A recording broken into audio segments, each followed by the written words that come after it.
Curtis cabin was just a stone's throw from the dance hall. Hank was a mining engineer who lived alone and who occasionally went on long expeditions into the far north. Hank was kind and human, and our hero cold and hungry, and the beans smelled good and the coffee was steaming hot. So the little fellow devised a way of getting breakfast.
Big Jim recovered from the blow he received from Black Larson, but lost his memory.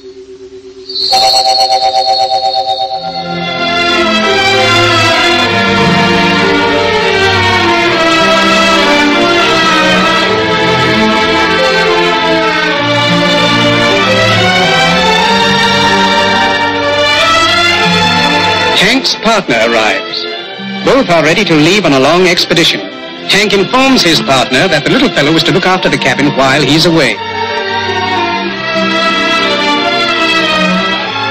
Goodbye, said Hank, and don't forget to feed the mule.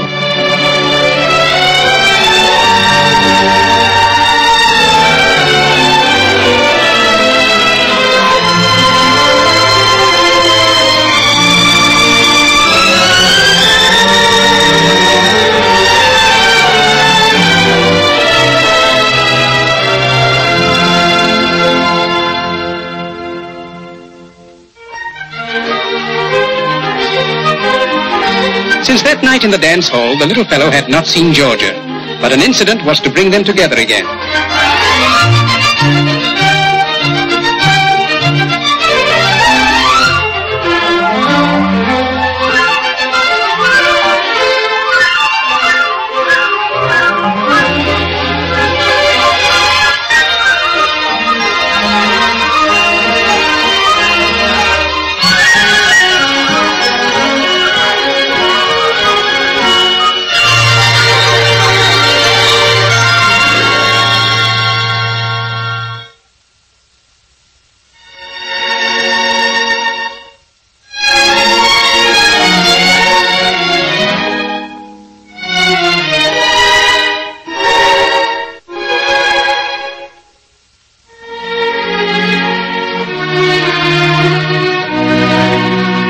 There she stood, her loveliness lighting the room, filling his soul with the music of romance for which he was so ill-fitted. And as she introduced her friends, his heart began to sing.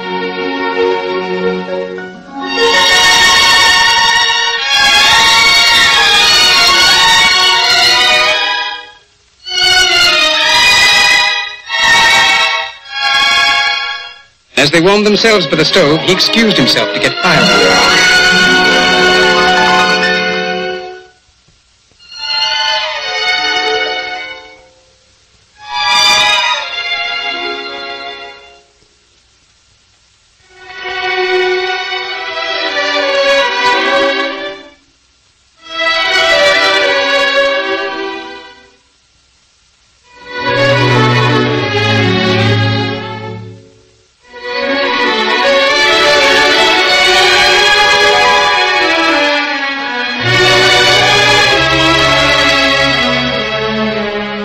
cabin, his secret was revealed, his love for Georgia.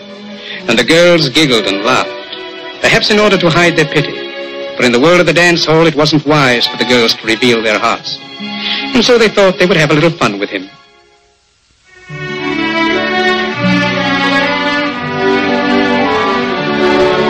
There in the gloaming they sat, their faces alight with mischief. But all the while his heart was singing.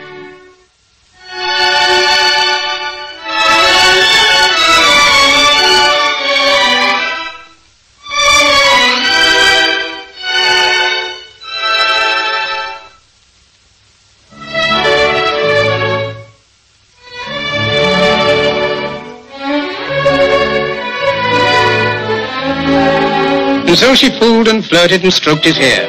He knew she was fooling, but he was happy. For she was near him, holding his hand, smiling at him.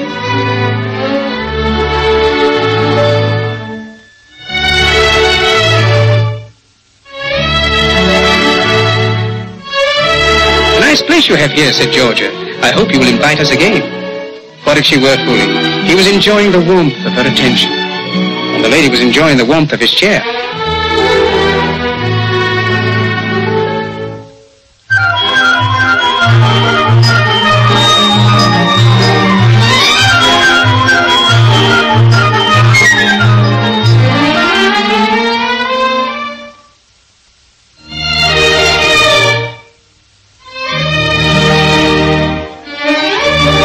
Now she was leaving. The light of her loveliness would be gone, and he would be left with an emptiness, to return to his bleak, lonely existence. "Pardon me," said the little fellow, but he was lost for words. "But would you really like to come again?" "Oh, of course," said Georgia. "What do you say, girls?" "We'll come for dinner New Year's Eve," said the ladies.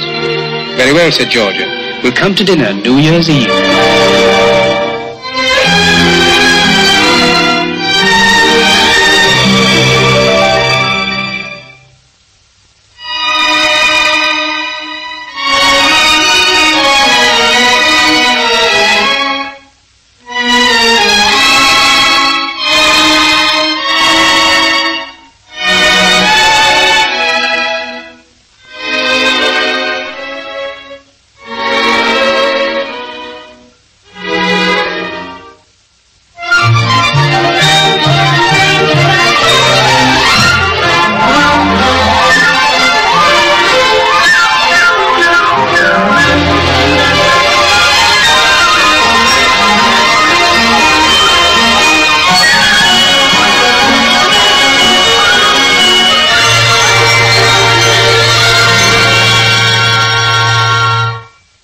And of course, at that moment, Georgia would forget her gloves.